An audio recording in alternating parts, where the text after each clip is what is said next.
thina nikech ma kod ma. Wang'eni starehe gin giluongo ga nyithindo modak koda chan to kadho. Osaro ning'eni ka starehe ok nigi kategori achiel mag admission. Aparo ni kanyendo bende ng'ato ok onyisowa story maber. Ken mani kendo mar ariyo achaka wacho ni ka sama nocha Ministry of Education dwa timo this, dong ne gin gi thuolo mar timo gimiluongo simulation.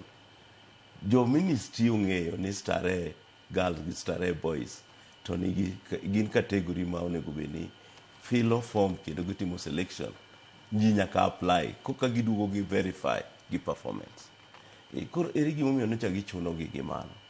Nikech en school mabiro supported gi stakeholder ema chulo ne nyithindo mamoko go fees. Koro stakeholders go nigi say e school. Omiyo sirkal ok onego bedni thung'o gi. Mago bende en 0.0001% mag skunde ma unique e Kenya ka. Ang'o mi ichuno gi? Koro aparo ni mano ne nyawo mar policy mar government to nonego bedni iketo ne test mar simulation mar selection. Ito kaka obro deal gi starehe. Koro onego bedni starehe bedo blocked out of the selection. To nikech en gi category B gi C, ma moko mago chulo fee direct.